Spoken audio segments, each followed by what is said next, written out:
అస్మద్గురుభ్యో నమః. ఈ సంవత్సరం 10వ తరగతి పరీక్షలు రాయబోతున్నటువంటి బాలబాలికలకు ముందుగా శుభాకాంక్షలు తెలియజేస్తూ, మరి ప్రథమ భాష తెలుగును ఐచ్ఛిక విషయంగా తీసుకొని పరీక్ష రాయబోతున్నటువంటి విద్యార్థులకు ఉండేటటువంటి కొంత ఇబ్బందిని అధిగమించడానికి మనం ఏసియన్ ద్వారా ఒకటి చక్కటి కార్యక్రమంని తీసుకోవడం జరిగింది. మరి ఈ కార్యక్రమంలో నేను ఆచి వేణుగోపాల్, నాతో పాటు శ్రీ చిలుక పొచ్చన్న గారు ఉన్నారు.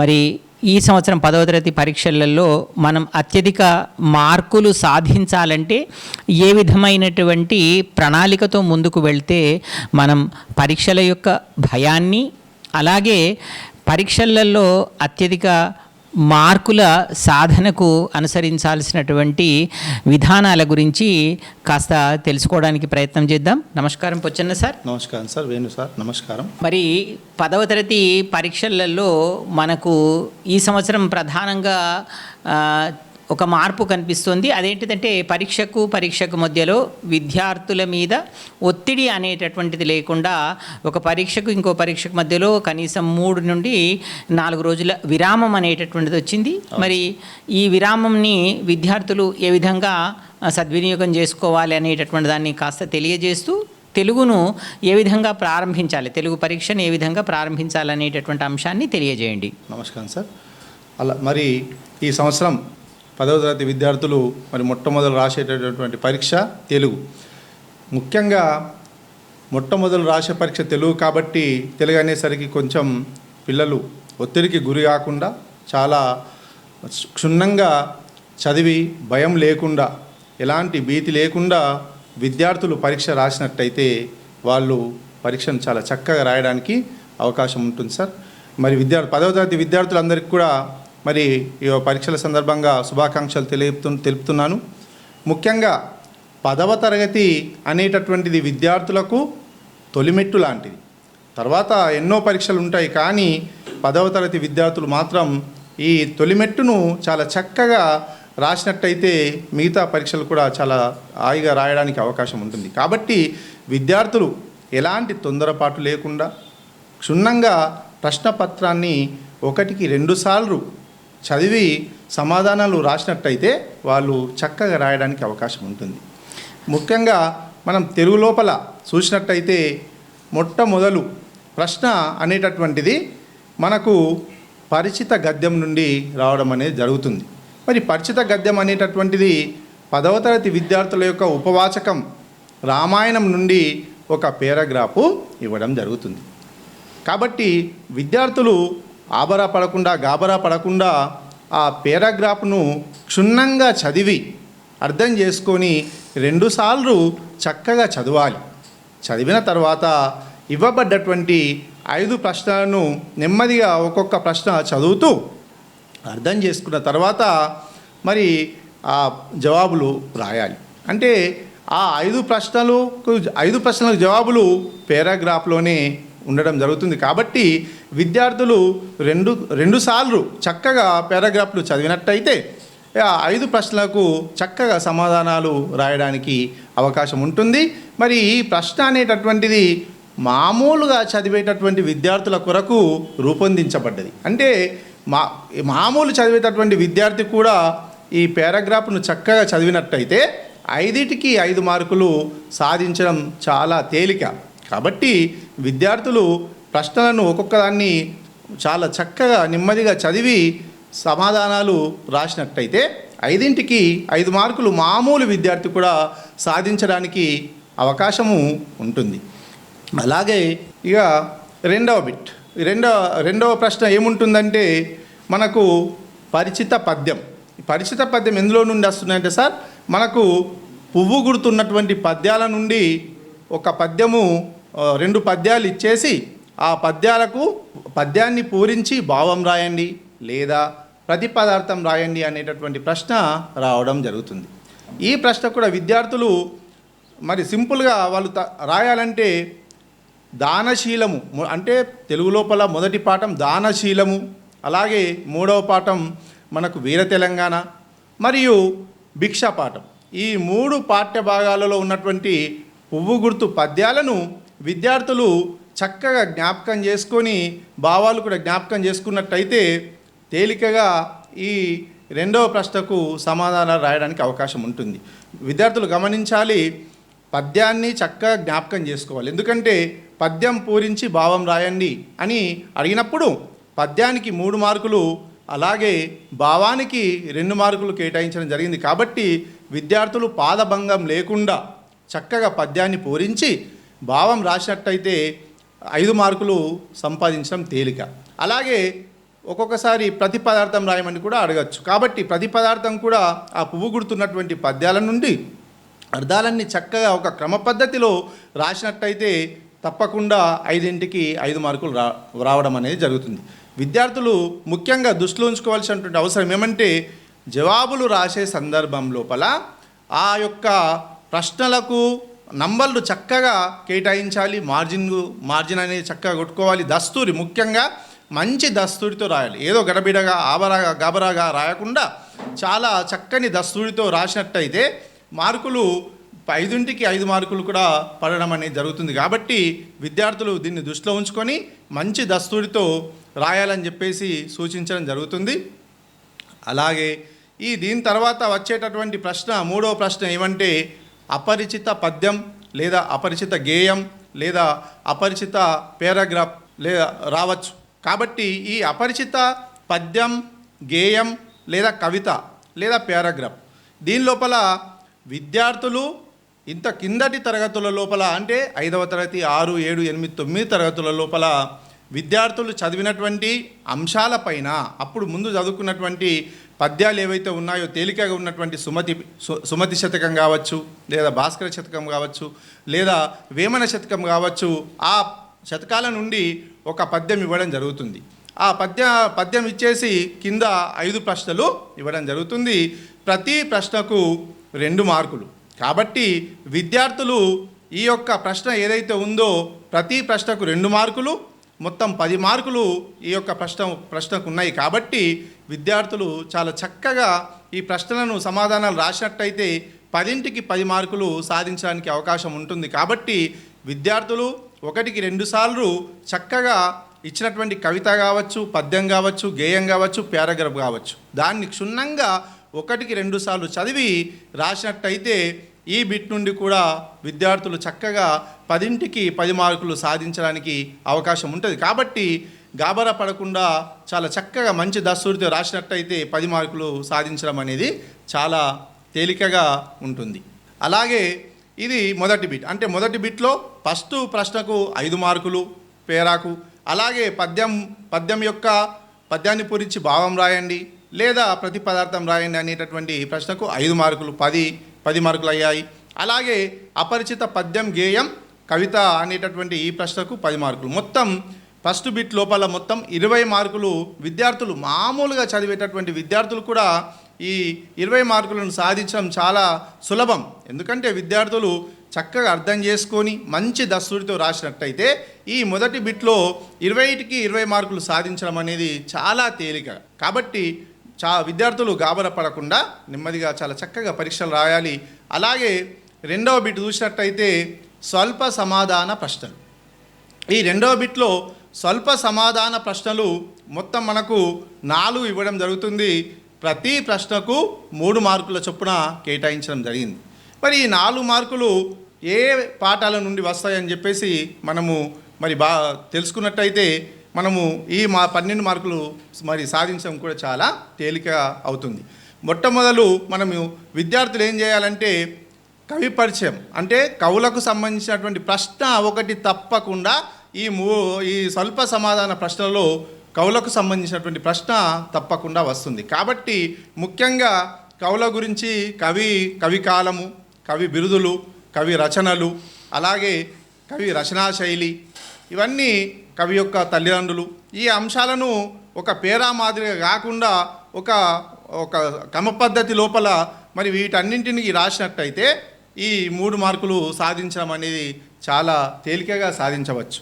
కాబట్టి విద్యార్థులు గాబరా పడకుండా చక్కగా అన్ని విషయాలను, అంటే కవికి సంబంధించినటువంటి తల్లిదండ్రులు, కవి బిరుదులు, రచనా శైలి, అతని యొక్క నివాసము, ఈ విధంగా ఒక్కొక్క అంశం వారీగా రాసినట్టయితే ఈ ప్రశ్నకు కూడా 3ంటికి 3 మార్కులు సాధించడం చాలా తేలికగా సాధించవచ్చు.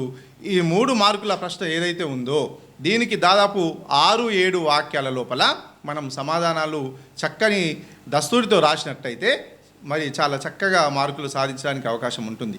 అలాగే ఒకటి పద్య భాగం అంటే పద్యాల నుంచి ఉన్నటువంటి పాఠ్యాంశాల నుంచి ఒక ప్రశ్న ఇవ్వడం జరుగుతుంది. కాబట్టి మనం పద్యాల యొక్క సారాంశాన్ని దృష్టిలో పెట్టుకొని మనం చదువుకున్నట్టయితే అందులో నుంచి ఒక ప్రశ్నను చాలా తేలికగా రాయడానికి అవకాశం ఉంటుంది. ఉదాహరణకు చూసినట్టయితే భిక్షా పాఠం ఉంది.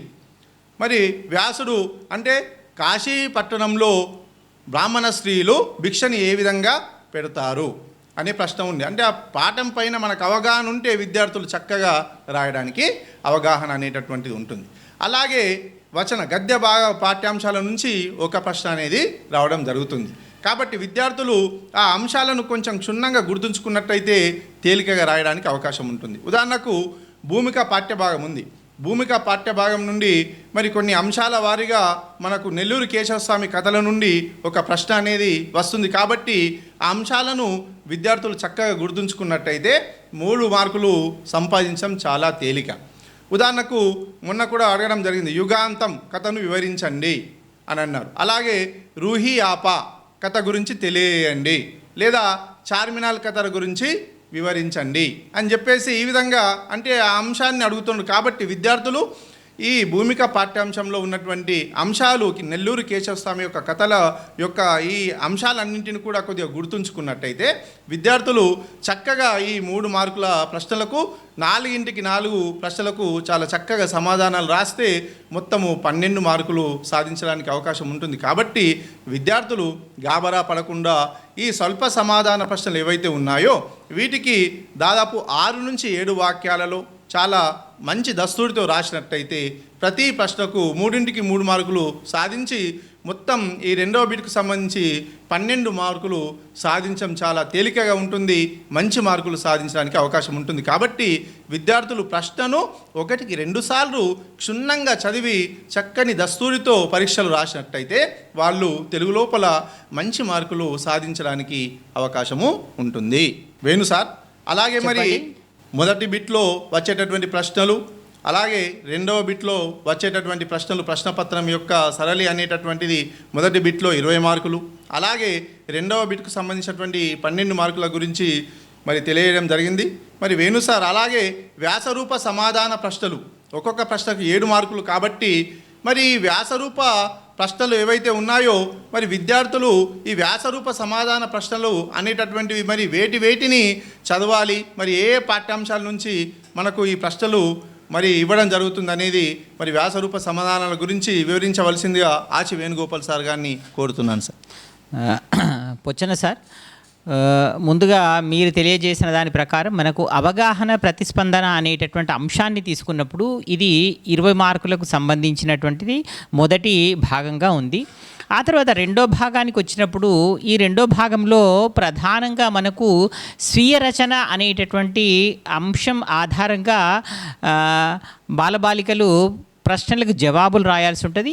స్వీయ రచనలో మనకు 2 అంశాలు ఉన్నాయి. ఒకటేమో లఘు సమాధాన ప్రశ్నలు అనేటటువంటిది. ఈ లఘు సమాధాన ప్రశ్నలలో అంతర్గత ఎంపిక అనేటటువంటిది ఉండదు, అంటే ఇంటర్నల్ చాయిస్ అనేటటువంటిది ఉండదు. 4 ప్రశ్నలు ఇస్తారు, 4టికి తప్పనిసరిగా సమాధానాలు రాయాలి. అలాగే ప్రతి ప్రశ్నకు 5 నుంచి 6 వాక్యాలలో సమాధానం రాసినట్టయితే మనకు ప్రతి ప్రశ్నకు 3 మార్కుల చొప్పున 12 మార్కులు లభించడానికి అవకాశం ఉంది. ఈ 4 ప్రశ్నలలో 2 ప్రశ్నలు పద్య వచన కవిత పాఠ్యాంశాల నుంచి, 2 ప్రశ్నలు గద్య భాగం నుంచి రావడం జరుగుతుంది. ఇక పరీక్షలలో మనకు అత్యధిక మార్కుల సాధనలో ప్రధానంగా ఉపయోగపడేటటువంటి ఒక పెద్ద అంశం ఏంటిదంటే స్వీయ రచనలో వ్యాసరూప సమాధాన ప్రశ్నలు అనేటటువంటి ఉన్నాయి. వ్యాసరూప సమాధాన ప్రశ్నలలో మనము 4 ప్రశ్నలకు సమాధానాలు రాయాల్సి ఉంటుంది. ఈ 4 ప్రశ్నలలో మనం విభాగాల వారీగా చూసుకున్నప్పుడు మనకు పద్య వచన కవిత పాఠ్యాంశాలు ఉన్నాయి. 1 దానశీలం ఉంది, 2 వీర తెలంగాణ, ఆ తర్వాత నగరగీతం ఉంది, ఆ తర్వాత జీవన భాష్యం, ఆ తర్వాత భిక్ష పాఠం. ఈ 5 పాఠాలను దృష్టి లోపల పెట్టుకున్నప్పుడు, అలాగే మనకి ఇందు లోపల శతక మధురిమ అనేటటువంటిది కూడా ఇంకొక పాఠం ఉంది. అంటే పూర్తిగా 6 పాఠాలు ఉన్నాయి. ఈ 6 పాఠాలు మనకు ప్రశ్నలు వచ్చేటటువంటి విధానాన్ని గమనించినప్పుడు ముందుగా విద్యార్థినులు బాలబాలికలు చేయాల్సినటువంటి అంశం ఏంటిదంటే, ప్రతి పాఠ్యాంశాన్ని క్షుణ్ణంగా చదివి ఉండగలగాలి. క్షుణ్ణంగా చదివి ఉండగలిగితే పాఠం మొత్తం అర్థమైతే ప్రశ్నను ఏ విధంగా అడిగినా కూడా రాయడానికి అవకాశం ఉంటుంది. ఇప్పుడు మన యొక్క ప్రశ్నపత్ర సరళి అనేటటువంటిది ఏ విధంగా ఉంది అంటే, దీన్ని బహుళ ప్రతిస్పందన ప్రశ్నపత్రం అంటాం. అంటే ఆంగ్లంలో ఓపెన్ ఎండెడ్ క్వశ్చన్ అనేటటువంటిది. మనకు ఇంతకు మొదలు కేవలం జవాబు మాత్రమే రాయమని చెప్పేవాళ్ళు. కానీ ఇక్కడ అభిప్రాయం తెలపండి, కారణాలు తెలపండి, విమర్శించండి, విశ్లేషించండి, విభేదించండి, మీరైతే ఏం చేస్తారు, కవి ఇలా ఎందుకన్నాడు, రచయిత ఏ ఉద్దేశంతో ఈ అంశాన్ని ప్రకటించింది అనేటటువంటి రకరకాల ప్రశ్నలు వస్తాయి. మరి ఈ ప్రశ్నలకు సమాధానాలు రాయాల్సినప్పుడు, ఉదాహరణకు మనం దానశీలం పాఠం చూసుకున్నప్పుడు బలిచక్రవర్తి మాటల ద్వారా నువ్వేం గ్రహించావు అంటాడు. అంటే బలిచక్రవర్తి మాట్లాడినటువంటి మాటలు అను దానము చేయొద్దని చెప్పినటువంటి శుక్రాచార్యుడికి దానం యొక్క గొప్పతనాన్ని తెలియజేస్తూ, నేను ఆడిన మాటను తప్పను అనేటటువంటి అంశాన్ని ఆయన తన మాటల ద్వారా తెలవడం అనేటటువంటిది జరిగింది. మొత్తంగా అంటే రచయిత లేదా కవి యొక్క ఆంతర్యాన్ని మనం అర్థం చేసుకోవాల్సి ఉంటుంది. ఇక 3వ పాఠం దగ్గరికి వెళ్తాం మనం. 3వ పాఠం దగ్గరికి వెళ్ళినప్పుడు 3వ పాఠం లోపల వీర తెలంగాణ పాఠం ఆధారంగా దాశరథి వెలిబుచ్చినటువంటి అభిప్రాయం గురించి అడగొచ్చు. లేదా తెలంగాణ లోపల ఆనాడు జరిగినటువంటి పరిస్థితుల ఆధారంగా తెలంగాణ ప్రజలు తమ యొక్క స్వాతంత్ర కాంక్షను ఏ విధంగా తెలియజేశారనవచ్చు. మతపిశాచి వికార ద్రంష్టికలతో అని చెప్పి అడుగుతాడు.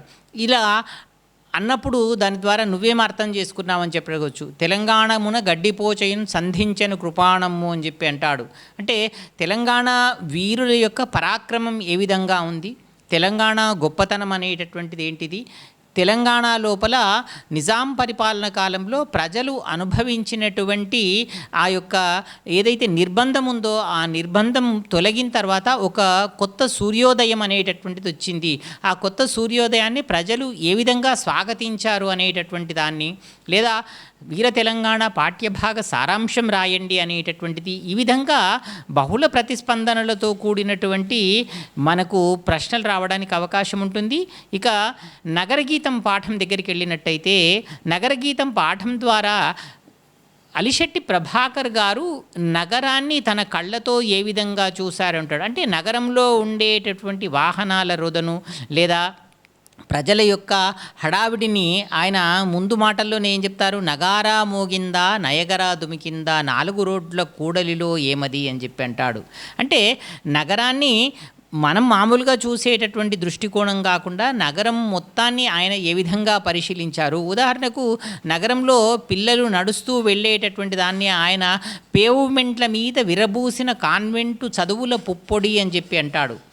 మెర్క్యూరీ నవ్వులు పాదరసం నడకలు అంటాడు. నగరం ఎప్పటికీ అర్థం కాని రసాయనశాల అని చెప్పి అంటాడు. నగరం చిక్కు వీడని పద్మవ్యూహం అని చెప్పి అంటాడు. అంటే ఇలా ఒక్కొక్క అంశాన్ని తీసుకున్నప్పుడు ఆయన యొక్క దృష్టికోణం ఏముందంటే, నగరం అనేటటువంటిది ప్రజలను ఏ విధంగా తన లోపల ఇముడ్చుకున్నది, నగరంలో ప్రజల యొక్క జీవన సరళి ఏ విధంగా ఉన్నది, అక్కడ పక్కపక్కనే నివసిస్తూ ఉంటారు, పూరిళ్ళు తర్వాత భవనాలు ఉంటాయి. ఈ రెండిటి మధ్యలో ఉండేటటువంటి తేడాను ఆయన ఏ విధంగా దర్శించాడు అనేటటువంటిది. మరి నగరం చిక్కువీడని పద్మవ్యూహం అంటాడంటే నగరం లోపలికి వెళ్ళడమే జరుగుతుంది, కానీ నగరం నుంచి బయటకు రాలేకపోతున్నాం. ఆధునిక కాలంలో ప్రజలు తమ యొక్క అవసరాల కోసమని నగరాల మీద ఎక్కువ ఆధారపడడం అనేటటువంటిది జరుగుతుంది.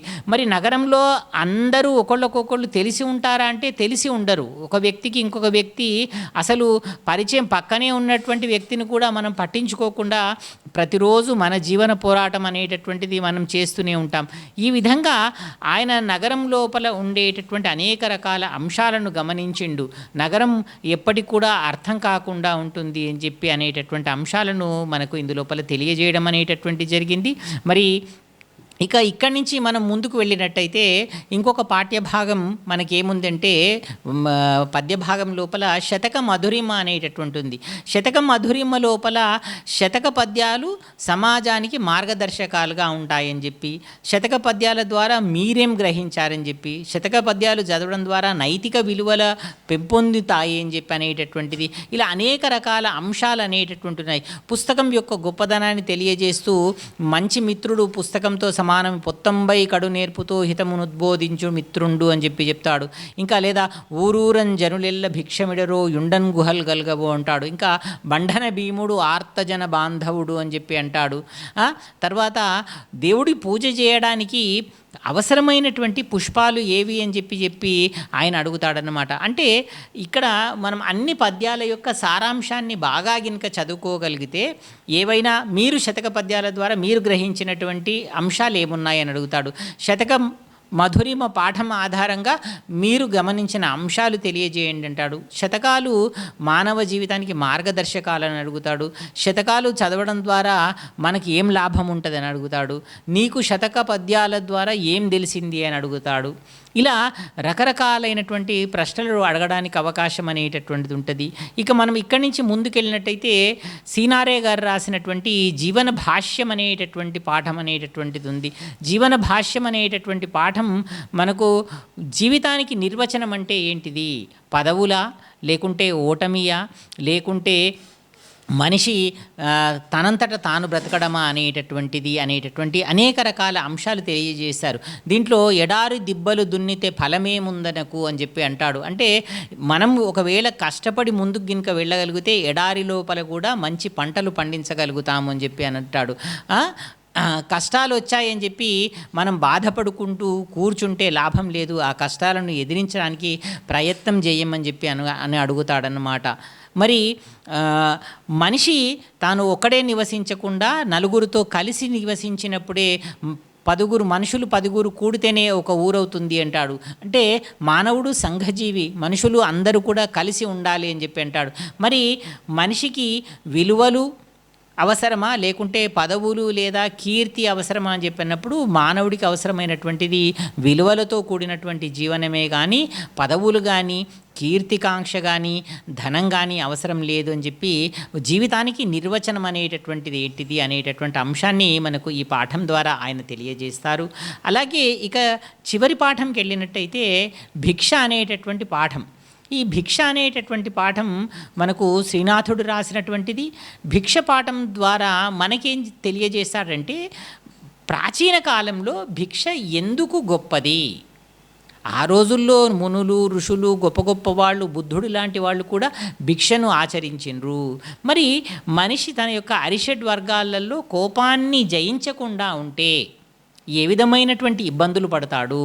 వేదాలు పురాణాలు శాస్త్రాలను చదివినటువంటి వ్యాసుడే తన యొక్క కోపాన్ని అణుచుకోలేక ఆకలి బాధను తట్టుకోలేక పరమ పవిత్రమైనటువంటి కాశీ నగరాన్నే శపించాలని చెప్పి అనుకుంటాడు.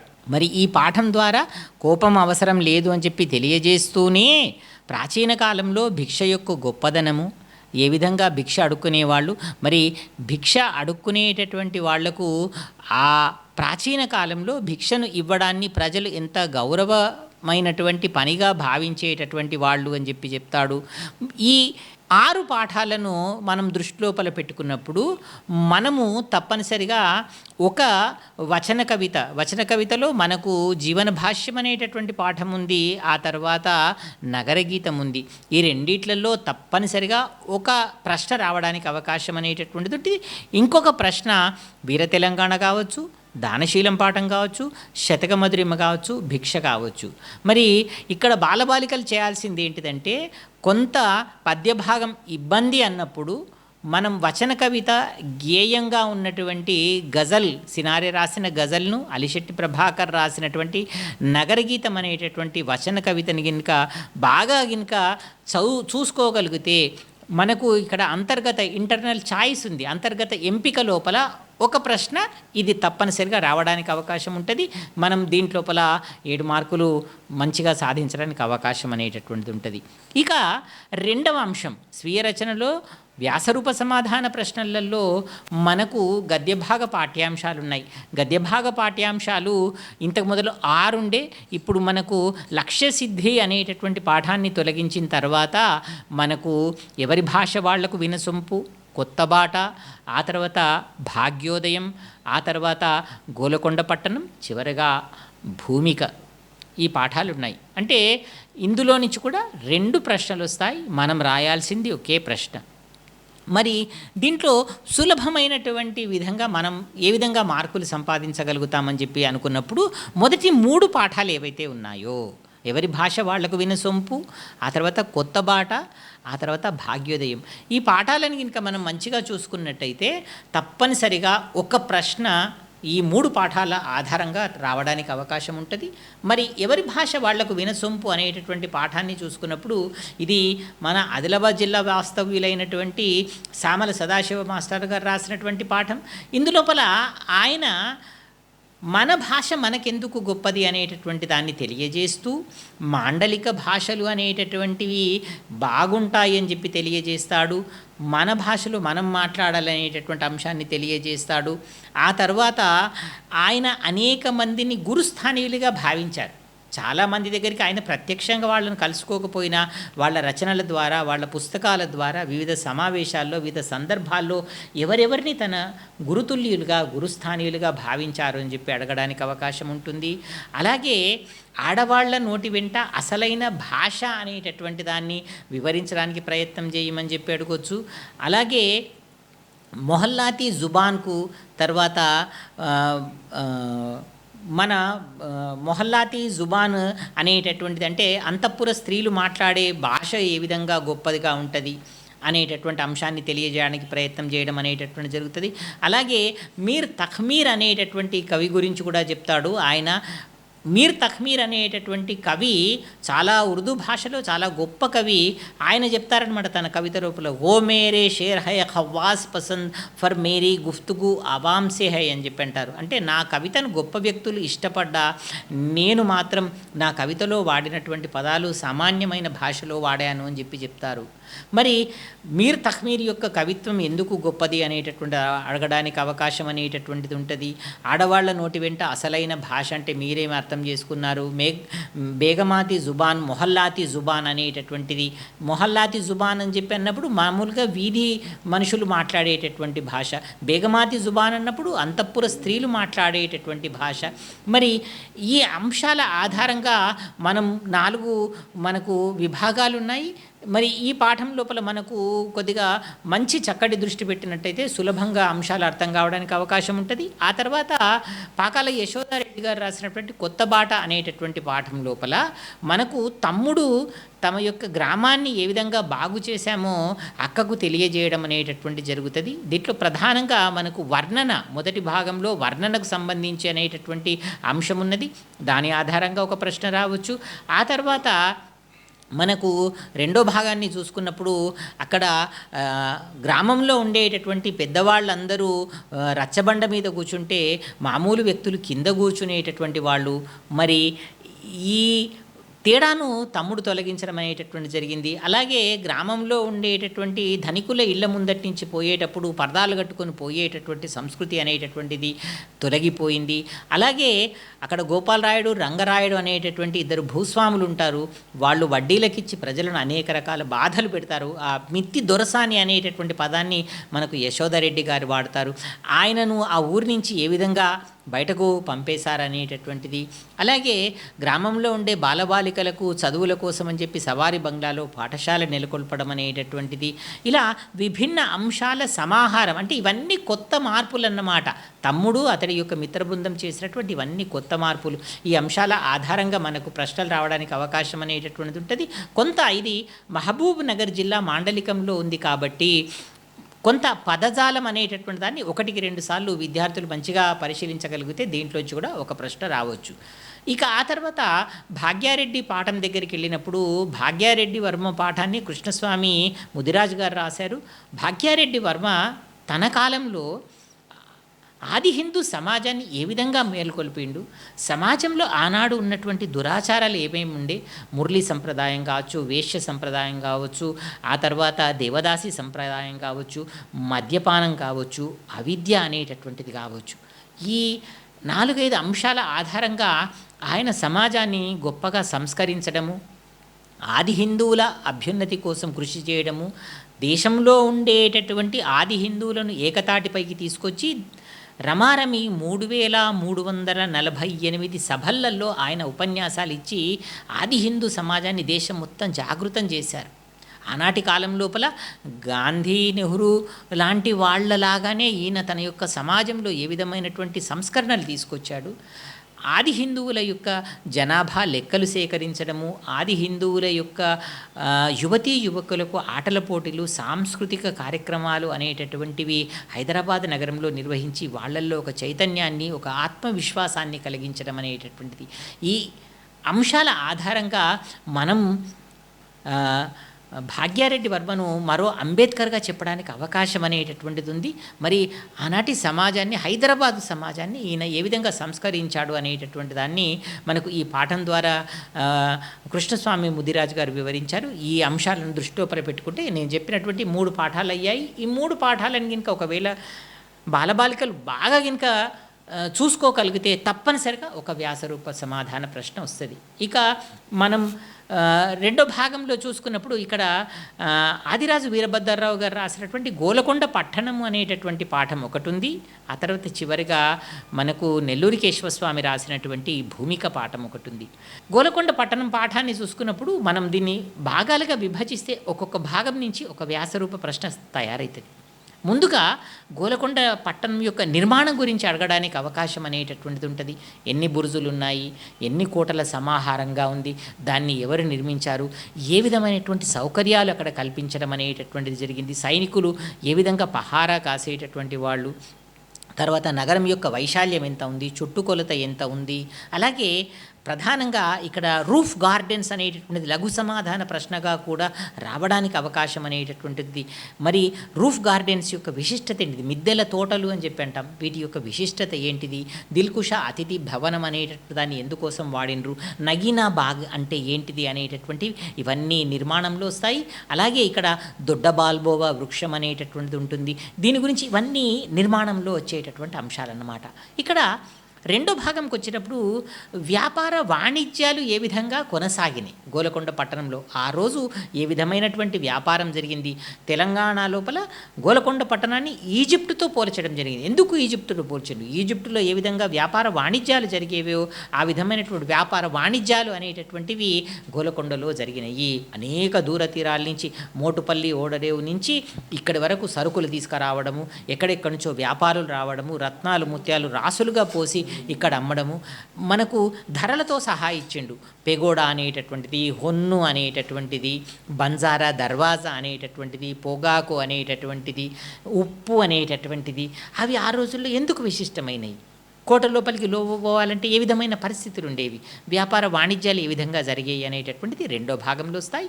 మూడో భాగానికి చూసుకున్నప్పుడు మూడో భాగంలో ప్రధానంగా గోలకొండ నవాబుల యొక్క సాహిత్య సాంస్కృతిక కళాపోషణ గురించి వివరించడం అనేటటువంటి జరిగింది. ఇబ్రహీం కుతుబ్ షాను మనం మల్కిభరాముడు అని చెప్పి అంటాం. కేవలం ఆయన విజయనగర సామ్రాజ్యానికి వెళ్ళి అక్కడ తెలుగు నేర్చుకొని రావడమే కాదు, తాను తన యొక్క ఆస్థానంలో అనేక మంది కవులను పండితులను పోషించిండు. దాంట్లో ఆసూరి మరింగంటి కవులు ఉన్నారు, అలాగే పొన్నికంటి తెలగనాచార్యుడు ఉన్నాడు. కేవలం తాను ఒక్కడే కవులను పండితులను పోషించడం కాదు, తన దగ్గర ఉండే మంత్రులకు, సైన్యాధిపతులకు కూడా తెలుగు భాష పట్ల మక్కువను కలిగిస్తూ అనేక రకాల కవుల పండితుల యొక్క రచనలు బయటకు రావడానికి ఆయన ప్రోత్సాహం అనేటటువంటిది ఇవ్వడం జరిగింది.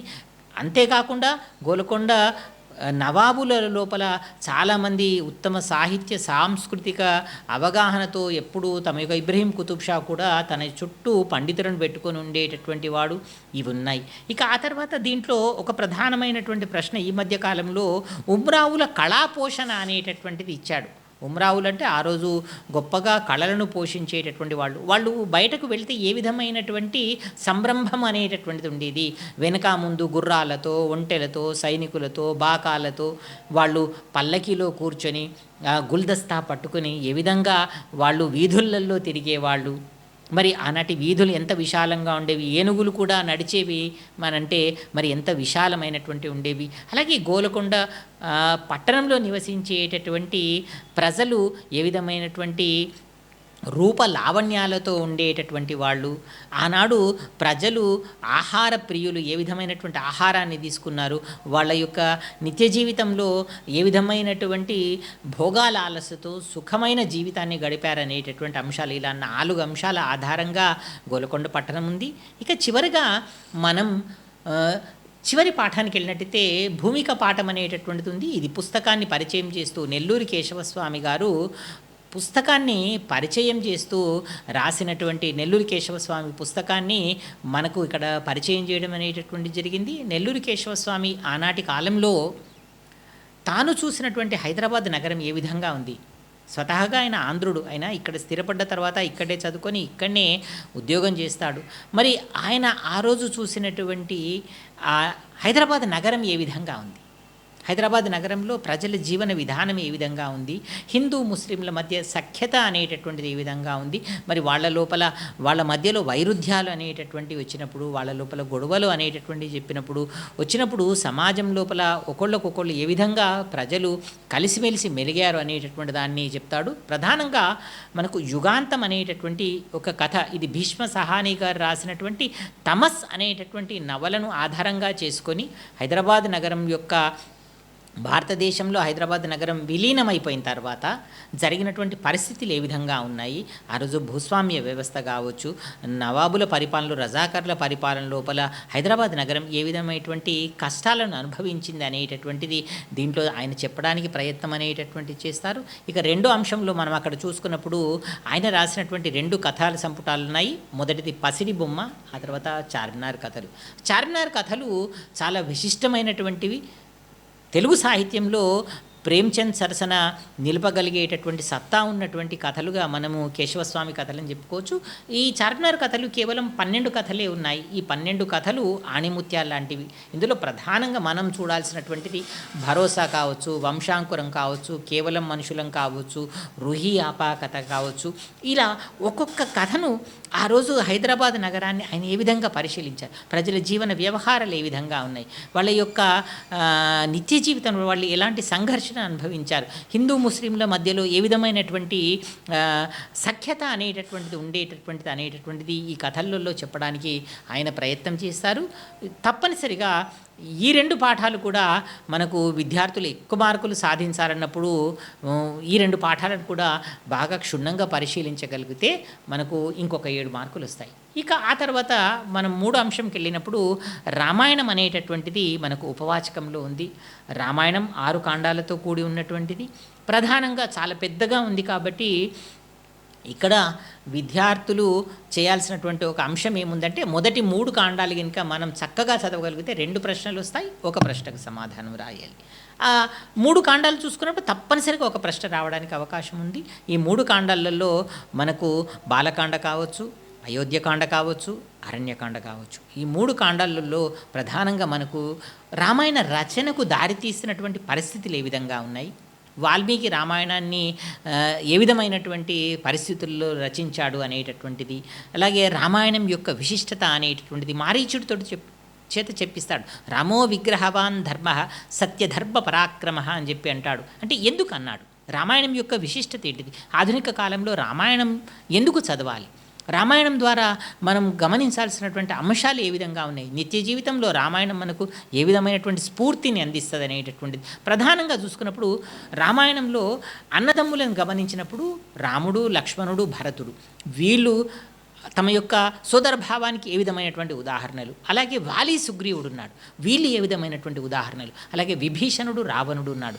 ఈ పాత్రల యొక్క అంతరంగాన్ని మనం పిల్లలు గినక అర్థం చేసుకోగలిగితే రామాయణం లోపల తప్పనిసరిగా ఒక మంచి ప్రశ్న వచ్చినట్టయితే రాయడానికి అవకాశం అనేటటువంటిది ఉంటుంది. ఉత్తమ విద్యార్థులు ఎప్పుడు కూడా జ్ఞానాన్ని పట్ల ఆసక్తులై ఉంటారని చెప్తాడు. లేదా విశ్వామిత్రుడు యాగాన్ని ఏ విధంగా రక్షించారు అని చెప్తాడు. లేదా అహల్య శాప విమోచన ఏ విధంగా జరిగింది, గంగా అవతరణ ఏ విధంగా జరిగింది, రాముడి లోపల ఉండేటటువంటి సుగుణాలు ఏంటి, రాముడు గొప్పవాడు అని చెప్తాం. రాముడి లోపల ఏ విధంగా ఏ విధమైనటువంటి గుణాలని, రాముడు నిగర్వి, రాముడు ఆజ్ఞా పరిపాలకుడు, రాముడు ప్రియభాషణుడు, రాముడు సత్యవాక్య పరిపాలకుడు, రాముడు ప్రజలందరినీ చాలా కన్నబిడ్డల్లాగా చూసుకునేటటువంటి వాడు. అంటే రాముడి యొక్క సుగుణాలు ఏమేమి ఉన్నాయి అనేటటువంటి అడగడానికి అవకాశం అనేటటువంటిది ఉంటుంది. ఇక రెండో భాగంలో చూసుకున్నప్పుడు దశరథుడు కైకేయికి ఇచ్చిన వరాల ఆధారంగా ఏం జరిగింది అని అడుగుతాడు. రామాయణానికి మూలం మంధర అని చెప్పి అడగడానికి అవకాశం ఉంటుంది. మంధర యొక్క ఉద్బోధ వల్లనే కైకేయి 2 వరాలు అడుగుతుంది. మరి పట్టాభిషేకానికి రాముడి యొక్క పట్టాభిషేకానికి కలిగినటువంటి అవరోధం అనేటటువంటిది ఏంటిది, లేదా రాముడు అయోధ్య నగరాన్ని విలిచి వెళ్తున్నప్పుడు ప్రజలు ఏ విధమైనటువంటి బాధను అనిపించి ఆయనతో సమానంగా చాలా దూరం వచ్చేసేస్తారన్నమాట. ఆయన వెంట ప్రజలందరూ బయలుదేరుతారు.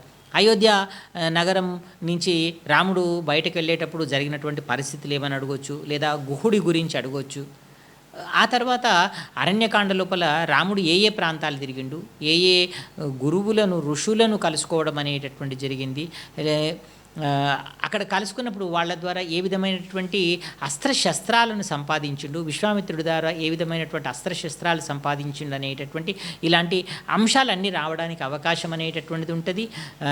కిష్కింధకాండలో వాలి సుగ్రీవుల మధ్యలో జరిగినటువంటి వైరము, వాలి సుగ్రీవుడిని ఋషముఖ పర్వతంకు పంపించి వేయడము, ఆ తర్వాత హనుమంతుడి పాత్ర, హనుమంతుడి యొక్క ఏ విధంగా మాట్లాడిండు, ఆ తర్వాత వాళ్ళ మధ్యలో ఏ విధమైనటువంటి స్నేహాన్ని హనుమంతుడు సుగ్రీవుడికి రాముడికి కలగజేశాడు.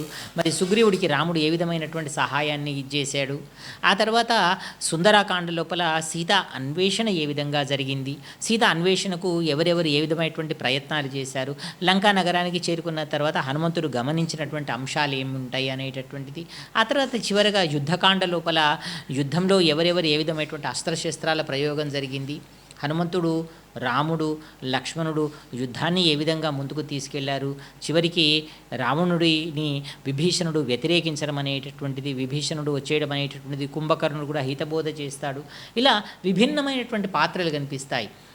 మండోదరి పాత్ర కావచ్చు, సీత పాత్ర కావచ్చు, కైకేయి కావచ్చు, శూర్పణఖ కావచ్చు, మంధర పాత్ర కావచ్చు, ఇలా విభిన్నమైనటువంటి పాత్రలు మనకు రామాయణంలో కనిపిస్తాయి. పాత్రల ఆధారంగా అడగవచ్చు. రామాయణం ఆధునిక కాలం లోపల తప్పనిసరిగా చదవాల్సినటువంటి అవసరం ఎందుకుంది అనేటటువంటిది అడగవచ్చు. రామాయణం ద్వారా మీరు గ్రహించినటువంటి అంశాలు ఏముంటాయని అడగవచ్చు. సీత అన్వేషణ ఏ విధంగా జరిగిందనొచ్చు, రామరావణ యుద్ధం ఏ విధంగా జరిగిందనొచ్చు, అశోకవనంలో సీతను చూసిన తర్వాత ఆంజనేయుడు చేసినటువంటి సాహసం ఏంటిది అని అడగవచ్చు. ఇలా విభిన్నమైనటువంటి అంశాలు. రామాయణం భారతదేశం లోపల నిత్యం పఠించేది కాబట్టి పిల్లలకు కొంత పరిజ్ఞానం ఉంటే మనం దీన్ని కూడా సులభంగా రాయడానికి అవకాశం ఉంటుంది. ఇక 4వ అంశంగా మనం చెప్పుకోవాల్సినటువంటిది సృజనాత్మక అంశం. సృజనాత్మక అంశంలో మనకు 13 అంశాలు ఉన్నాయి. నేను ఒక 4-5 అంశాలే చెప్తాను. ప్రధానంగా ఇందులో నినాదాలు, సూక్తులు రాయగలగాలి. నినాదాలు రాసేటప్పుడు నినాదం లోపల మనకు ప్రాస పదాలు ఉండాలి. ఇంటికో మొక్క వర్షం పక్క, ఇది ప్రాస పదం అన్నమాట. ఇల్లాలి చదువు ఇంటికి వెలుగు, ఇది ప్రాస పదం. ఇలాంటివన్నీ స్లోగన్స్, నినాదాలన్నమాట. సూక్తి అంతర్గతంగా ఉంటుంది. మరి నినాదాలు, సూక్తులు రావడానికి అవకాశం ఉంటుంది. కరపత్రం రావడానికి అవకాశం ఉంటుంది. కరపత్రానికి మనం పెట్టాల్సినటువంటిది ఏంటంటే శీర్షిక పెట్టాలి. కరపత్రం యొక్క ఉద్దేశాన్ని క్షుణ్ణంగా తెలపగలగాలి. కరపత్రాన్ని ఎవరు ముద్రించారనేటటువంటి తెలపగలగాలి. ఆ తర్వాత సంభాషణ ఒకటి రావడానికి అవకాశం ఉంటుంది. సంభాషణను కూడా మనం చక్కగా తెలపగలగాలి. ఆ తర్వాత వ్యాసం రావడానికి అవకాశం ఉంటుంది. కొంత ఇస్తే లేఖ ఇవ్వడానికి అవకాశం ఉంటుంది. క్రీడాకారుణ్ణి కానీ, స్వాతంత్ర సమరయోధుని కానీ, సైనికుడిని కానీ, లేదా సమాజంలో గొప్ప పేరు ప్రఖ్యాతులు పొందినటువంటి వ్యక్తులను, ఈ 4-5 అంశాలు, నినాదాలు, సూక్తులు కావచ్చు, లేఖ కావచ్చు, కరపత్రం కావచ్చు, వ్యాసం కావచ్చు, సంభాషణ కావచ్చు, తర్వాత ఇంటర్వ్యూ, ఈ 6 అంశాలు విద్యార్థులు బాగా చూసుకుంటే మనకు 2 వస్తాయి కాబట్టి దీంట్లో ఒకటి రాయడానికి అవకాశం ఉంటుంది. మరి ఇవి 4 ప్రశ్నలు అయిపోయినాయి. మరి ఈ ప్రశ్నలలో మనకు ప్రధానంగా భాష లోపల గమనించినప్పుడు మార్కులు తగ్గించడానికి అవకాశం ఉంటుంది. ఎక్కడ తగ్గించగలుగుతారు? ఒకటి, హ్రస్వాన్ని దీర్ఘాన్ని మనం సరైన విధంగా రాయలేకపోయినప్పుడు మార్కు తగ్గడానికి అవకాశం ఉంటుంది. ఆ తర్వాత అల్పప్రాణాన్ని మహాప్రాణాన్ని రాయలేకపోయినప్పుడు మార్కు తగ్గడానికి అవకాశం ఉంటుంది. ద్విత్వ పదాలను సరైన విధంగా రాయకుంటే మార్కు తగ్గవచ్చు. సంయుక్తాక్షర పదాలు రాయకుంటే కూడా మార్కు తగ్గొచ్చు. కర్త, కర్మ, క్రియ అనేటటువంటిది సరి అయినటువంటి వాక్య నిర్మాణ శైలి లోపల ఉండకుంటే మార్కులు తగ్గడానికి అవకాశం ఉంటుంది. ఇవి మార్కులు తగ్గిన 1.5 6 మార్కులు 7 మార్కుల ప్రశ్నలో అక్షర దోషాలకు మనం తొలగించేటటువంటిది ఒక 1/2 మార్కు లేదా 1 మార్కే ఉంటుంది. మరి ఈ మనకు ఒక బుక్లెట్ వస్తుంది కాబట్టి 25-30 పేజీల బుక్లెట్ వస్తుంది కాబట్టి మంచిగా చక్కగా రాయగలిగితే ఒక పుట లోపల ఒక పేజీ లోపల మనము 15-16 పంక్తులలో ఒక పంక్తికి 4 లేదా 5 పదాల చొప్పున రాయగలిగితే మంచి మార్కులు సాధించడానికి అవకాశం అనేటటువంటిది ఉంటుంది. ఈ విధంగా అవగాహన, ప్రతిస్పందన, స్వీయ రచన ఇది 60 మార్కులకు సంబంధించినటువంటిది అయిపోయింది. ఇక ముఖ్యమైనది చాలా సులభంగా మార్కులు సంపాదించగలిగేది మనకు పార్ట్ బి. పార్ట్ బిలో మనకు పదజాలానికి 10 మార్కులు ఉన్నాయి, వ్యాకరణాంశాలకు 10 మార్కులు ఉన్నాయి. పదజాలాన్ని చూసుకున్నప్పుడు దీంట్లోపల ముందుగా వచ్చేది సొంత వాక్యాలు వస్తాయి 2 సొంత వాక్యాలు. ప్రతి పాఠం చివర మనకు పాఠం ముగిసిన తర్వాత సొంత వాక్యాలు ఇచ్చారు, అవన్నీ ఒకసారి చూసుకుంటే సరిపోతుంది. రామాయణంలో కూడా కొన్ని జాతీయాలు అడిగారు, ఆ జాతీయాలను కూడా మనం సొంత వాక్య పదప్రయోగంలో చేయొచ్చు. ఇక దీంట్లోపల మనకు ఉండేటటువంటి అంశాలు పదాలకు అర్థం రాయండి, పర్యాయ పదాలు, నానార్థాలు, ప్రకృతి వికృతులు, వ్యుత్పత్త్యార్థాలు. ఇవి ఇప్పుడు ఉదాహరణకు భాష ఉంది, ఇది ఉత్పత్తార్థం రాయమన్నప్పుడు భాషింపబడున్నది భాష అని చెప్పొచ్చు అన్నమాట. ఈ విధంగా పాఠం వెనుక మనకు అధ్యయన వేదిక లోపల మనకు ఉత్పత్తి అర్థాలు ఇచ్చాడు, కొన్ని ప్రకృతి వికృతులు ఇచ్చాడు, నానార్థాలు ఇచ్చాడు. ఇవి కాకుండా పాఠం చదువుతూ పాఠం మధ్యలో ఇటువంటి ఏమన్నా ఉన్నాయా భాషాంశాలు అనేటటువంటిది మనము బాలబాలికలు పరిశీలించినట్టయితే ఇందులోపల కూడా 10 మార్కులు వస్తాయి. ఇక చివరగా 10 మార్కులు వ్యాకరణాంశాలు. వ్యాకరణాంశాలలో మనకున్నటువంటివి 5 అంశాలు. ఈ 5 అంశాల్లో ప్రధానంగా చూసుకున్నప్పుడు సంధులు ఉన్నాయి. సంధులలో సంస్కృత సంధులు, తెలుగు సంధులు, ఒకటి అది వస్తుంది, ఒకటి ఇది రావచ్చు. సంస్కృత సంధులు చూసుకున్నప్పుడు సవర్ణ దీర్ఘ సంధి, గుణసంధి, యణాదేశ సంధి, వృద్ధి సంధి అనేటటువంటి 4 సంధులలో తప్పనిసరిగా ప్రధానంగా ఒక సంధి అడగడానికి అవకాశం ఉన్నది. ఆ తర్వాత తెలుగు సంధులు చూసుకున్నప్పుడు రుగాగమ సంధి కావచ్చు, త్రిక సంధి కావచ్చు, అకార ఇకార ఉకార సంధులు కావచ్చు. మనకు పాఠం మధ్యలో ఉన్నటువంటివి కొన్ని ఉన్నాయి, తర్వాత ప్రతి పాఠం చివర కొన్ని ఉన్నాయి. మొత్తం ప్రధానంగా చేయాల్సినటువంటి ఏంటంటే పాఠం చదివేటప్పుడు ఈ పదం సంధి పదమా, ఈ పదం సమాసమా అనేటటువంటి ఇట్లా తెలుసుకుంటూ కొద్దిగా మనం అక్కడిదక్కడనే దాని ఒక బాణం గుర్తుపెట్టి అక్కడ రాసుకోగలిగితే, ఆ పదాన్ని విచ్ఛేదం చేయగలిగితే మనకు రావడానికి అవకాశం ఉంటుంది. ఇవి సంధులకు సంబంధించి 2 ప్రశ్నలు వస్తాయి, 2 మార్కులు వస్తాయి. పదాన్ని విడదీసి అడగొచ్చు, పదాన్ని కలిపి అడగొచ్చు. సవర్ణ దీర్ఘ సంధికి పై వాటిలో ఉదాహరణ సరి అయింది ఏదని అడగొచ్చు. లేదా వృద్ధి సంధికి ఏ ఐలు ఓ అవులు అంటే ఏంటిదని అడగచ్చు, వృద్ధులు ఏంటి అని అడగచ్చు, ఎన్నులు ఏంటి అని అడగచ్చు, సవర్ణాలు ఏంటి అని అడగచ్చు. ఈ విధంగా మనకు సంధులలో అడగడానికి అవకాశం అనేటటువంటిది ఉంటుంది. ఆ తర్వాత సంధి సూత్రాలు కూడా కొద్దిగా అడగవచ్చు.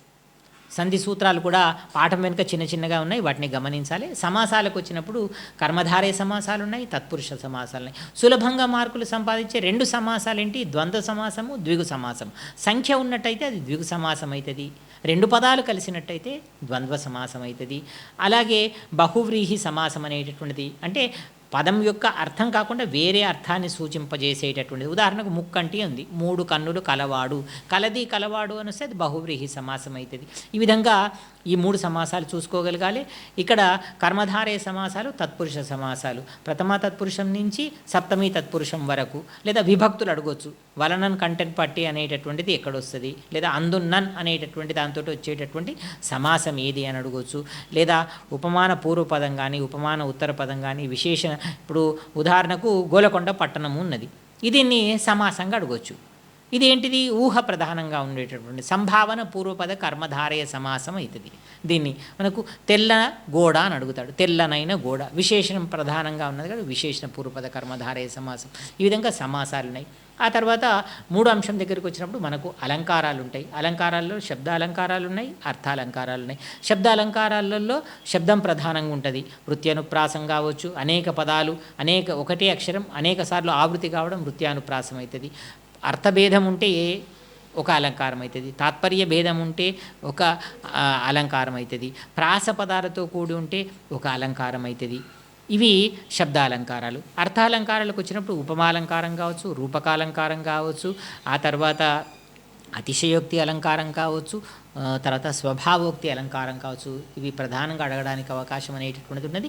పాఠంలోనే ఉండేటటువంటి వాటిని మనకు వ్యాకరణాంశాలలో ఇచ్చిండు. 1-2 సార్లు కొద్దిగా అక్కడ గమనించినట్టయితే మీకు మీ ఉపాధ్యాయులు రాయించి ఉంటారు. వాటిని ఇంకొకసారి మంచిగా చక్కగా పునశ్చరణ చేసుకోగలిగితే ఇవి రాయొచ్చు. ఆ తర్వాత మనం ఛందస్సు దగ్గరికి వస్తాం. ఛందస్సు దగ్గరికి వచ్చినప్పుడు మనకు ఇక్కడ వృత్తపద్యాలు ఉన్నాయి. వృత్తపద్యాల్లో 4 పద్యాలు ఉన్నాయి. 4 పద్యాల్లో తప్పనిసరిగా మనకు ఉపమా, ఉత్పలమాల, చంపకమాల, మత్తేభము, శార్దూలము తప్పనిసరిగా ఒకటి అడగడానికి అవకాశం ఉంటుంది. తేటగీతి కానీ, ఆటవిలది కానీ, కందము కానీ, సీసం కానీ లక్షణం అడగొచ్చు.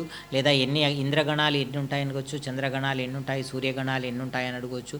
లేదా భగణం అంటే ఎన్ని గణాలు వస్తాయి, నగణం అంటే ఎన్ని గణాలు వస్తాయి, భరణ భబరవ అనేటటువంటిది ఏ పద్యానికి వస్తుంది, శార్దూలం పద్యం యొక్క లక్షణం ఏంటిది, లేదా దీని యొక్క యతిస్థానం ఏంటిది అనేటటువంటిది మనకు ఇక్కడ ఛందస్సు లోపల అడగడానికి అవకాశం ఉంటుంది. ఇక చివరగా దీంట్లో 5వ అంశం ఏంటిది అని అంటే మనకు వాక్య నిర్మాణం. వాక్య నిర్మాణంలో సామాన్య వాక్యము, సంయుక్త వాక్యము, సంశ్లిష్ట వాక్యము, కర్తరి వాక్యము, కర్మణి వాక్యము, ప్రత్యక్ష వాక్యం, పరోక్ష వాక్యం ఇవి ఉన్నాయి. సామాన్య వాక్యం అంటే ఒక క్రియాపదంతో ముగిసేటటువంటిది సామాన్య వాక్యంగా చెప్పచ్చు. సంయుక్త వాక్యం అన్నప్పుడు రాముడు అన్నం తిన్నాడు, రాముడు బడికి వెళ్ళాడు. 2 పదాలను రెండు సామర్థ్యాలను తెలియజేసేటటువంటి దాన్ని మనము సంయుక్త వాక్యం అంటాం. దీన్ని కాంపౌండ్ సెంటెన్స్ అంటాం. కాంపౌండ్ సెంటెన్స్లో ఒక నౌన్ తీసేసేసి అండ్ అనేది మరియు అనేటటువంటి దాన్ని వాడినట్టయితే సంయుక్త వాక్యం అవుతుంది. సంశ్లిష్ట వాక్యంలో అసమాపక క్రియ ఒకటి ఉండి సమాపక క్రియతో అంతమయ్యేటటువంటి సంశ్లిష్ట వాక్యంగా చెప్తాం. మరి రాముడు పాఠం చదివి అన్నం తిని బడికి వెళ్ళాడు. ఇక్కడ పాఠం చదివాడు అనేది సమాపక క్రియ అవుతుంది. తిన్నాడు అనేటటువంటిది ఇది సంశ్లిష్ట వాక్యం కిందికి వస్తుంది. ఇక ప్రత్యక్ష పరోక్ష వాక్యాలలో తప్పనిసరిగా ఉద్ధరణ చిహ్నాలు అనేటటువంటి ఉంటాయి. ఇన్వర్టెడ్ కామాస్లో ఉండేటటువంటి ప్రత్యక్ష వాక్యం అవుతుంది. ఇన్వర్టెడ్ కామాస్ లేకుండా ఉండేటటువంటిది పరోక్ష వాక్యం అవుతుంది. తాను, తన, మన, నేను, నా అనేటటువంటివి ఇళ్ళల్లో ప్రత్యక్ష పరోక్ష వాక్యాలలో ఉంటాయి. ఈ కర్తరి కర్మణి వాక్యంలో వాల్మీకి రామాయణం రాశాడు, ఇది కర్తరి వాక్యం అవుతుంది. రామాయణం వాల్మీకిచే రచింపబడింది అనేటటువంటిది ఇది కర్మణి వాక్యం అవుతుంది. ఈ విధంగా 7 వాక్యాలే ఉన్నాయి. 7 వాక్యాలలో తప్పనిసరిగా మనకు 2 మార్కులు రావడానికి అవకాశం అనేటటువంటిది ఉంటుంది. ఈ విధంగా మనము వ్యాకరణాంశాలలో కూడా 5 సంధి, సమాసము, అలంకారము, ఛందస్సు, వాక్యము ప్రతిదానికి 2 మార్కుల చొప్పున 10 మార్కులు కేటాయించారు. ఇవి పూర్తిగా మన పరీక్షకు సంబంధించినటువంటి స్వరూపం.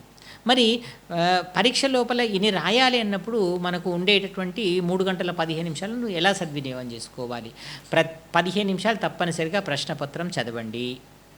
చక్కనైనటువంటి దస్తూరితో మంచి పెన్ను వాడుతూ చక్కగా పదాలను దూరంగా చక్కగా ఒక పంక్తిలో 4 లేదా 5 పదాలు రాసుకుంటూ ఒక పుటలోపల 15-16 పంక్తులు వచ్చేటట్టుగా రాయండి. చక్కటి దస్తూరి అనేటటువంటిది మీ యొక్క జవాబులకు మంచి అందాన్ని ఇవ్వడానికి అవకాశం అనేటటువంటి ఉంటుంది. అక్షర దోషాలు లేకుండా, కొట్టివేతలు, దిద్దివేతలు లేకుండా 4 రకాల పెన్నులు వాడాల్సిన అవసరం లేదు. ఒక నీలిరంగు పెన్ను, ఒక నల్ల రంగు పెన్ను తీసుకుపోయి మీరు ఏవైతే ప్రధానమైన అంశం హైలైట్ చేయాలి, హెడ్డింగ్ పెట్టాలి అనుకున్నప్పుడు బ్లాక్ పెన్తో పెట్టండి.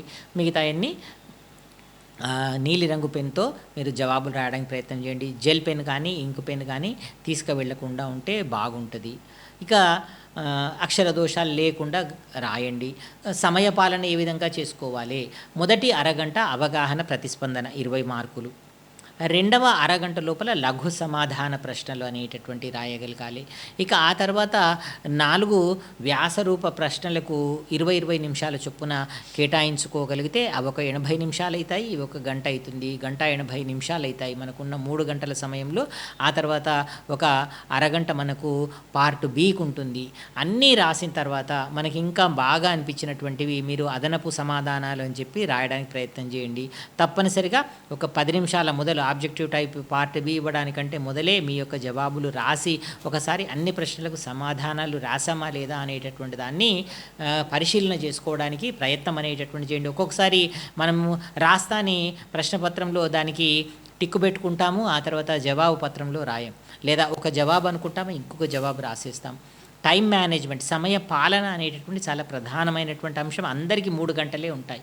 మరి కొంతమందికి ఎక్కువ మార్కులు వస్తాయి, కొంతమందికి తక్కువ మార్కులు వస్తాయి అని అంటే సమయాన్ని చక్కగా దేనికి ఎంత సమయం కేటాయించాలి అనేటటువంటి దాన్ని చూసుకుంటూ అడిగిన దాన్నే ఎంత అడిగిండు అనేటటువంటి దాన్ని దృష్టిలో పెట్టుకొని రాయండి. ఎక్కువ రాస్తే ఎక్కువ మార్కులు వస్తాయి అనేటటువంటి లేదు, తక్కువ రాస్తే తక్కువ మార్కులు వస్తాయి అనేటటువంటి ప్రశ్న ఏమడిగాడు, మనం ఏ విధమైన జవాబు రాయాలి అనేటటువంటి దాన్ని పరిశీలన చేసుకుంటూ ఈ విధంగా మీరు చక్కటి ప్రణాళికతో ఆ well beginning is half done అంటారు. అంటే మంచి ప్రారంభం సగం విజయానికి నాంది అని చెప్పి చెప్తారు. తెలుగు పరీక్ష కనుక బాగా రాయగలిగితే మిగతా పరీక్షలను ఒత్తిడి అనేటటువంటిది మాయమైపోతుంది.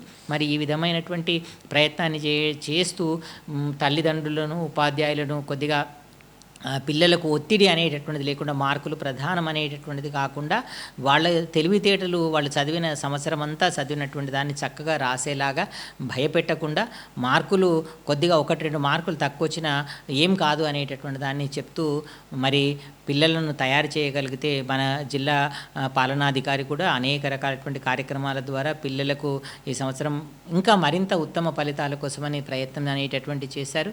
మరి మన జిల్లాను మనం ఈ సంవత్సరం 10వ తరగతి ఫలితాలలో ముందుకు తీసుకెళ్ళడానికి ఉపాధ్యాయులుగా మేము మా యొక్క పనిని ముగించాము. ఇక ముందున్నటువంటిదంతా మీదే. మరి మీరందరూ కూడా మంచి చక్కటి ఫలితాలతో రాష్ట్ర స్థాయి లోపల మన ఆదిలాబాద్ జిల్లాకు చక్కటి పేరు తీసుకొస్తారని చెప్పి ఆశిస్తూ ధన్యవాదాలు.